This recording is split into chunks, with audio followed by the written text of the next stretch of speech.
So if the audio-video room, if the technical aspect is ready, please play the CCTV footage of Senator Bato's arrival today.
The chair will recognize Senator Marcoleta, who had the floor before our colleagues suggested that we watch for ourselves.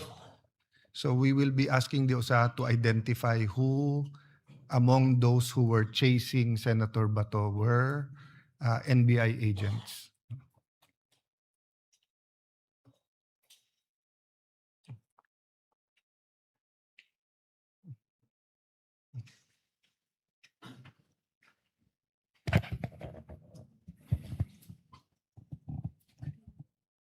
Mr. President, we have seen it all.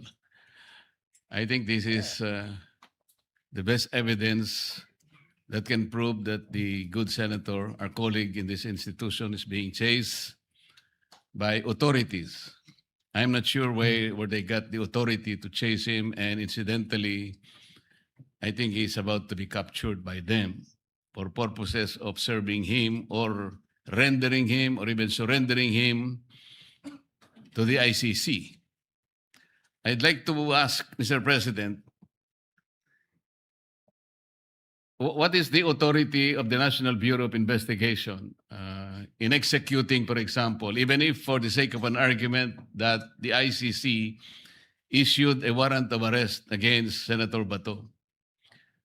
As far as I know, Mr. President, the counterpart of the Interpol, which is the serving arm of the ICC in executing warrants, the Interpol's counterpart in this country is PCTC, which is the Philippine Center for Transnational Crimes.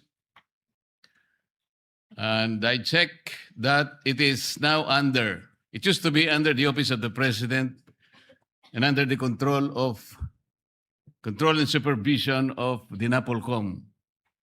But I think it's now under the control of the DILG.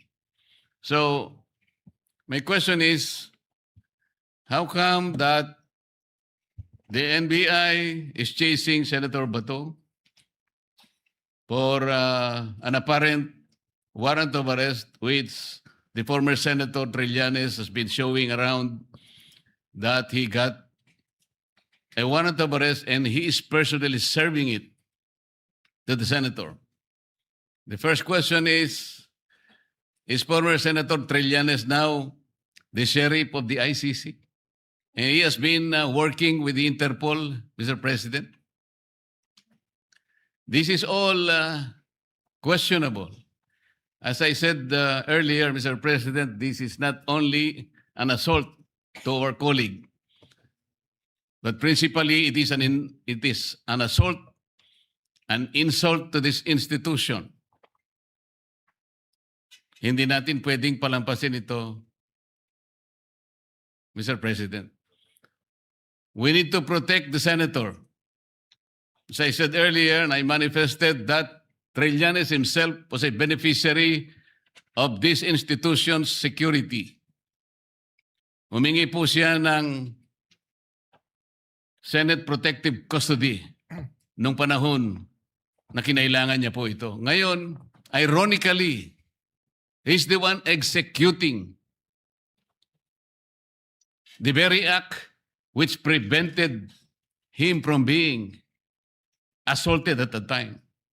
Masyado pong nakakabahala na ang nangyayari, Mr. President.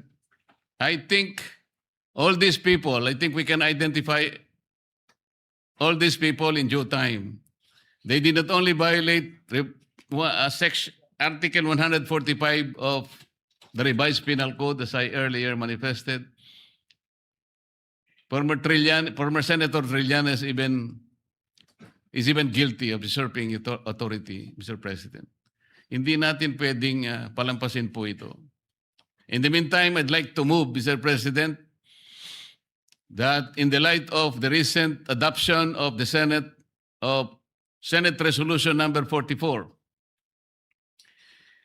I move that Senator Bato be placed under the Senate Protective Custody, Mr. President, until he is able to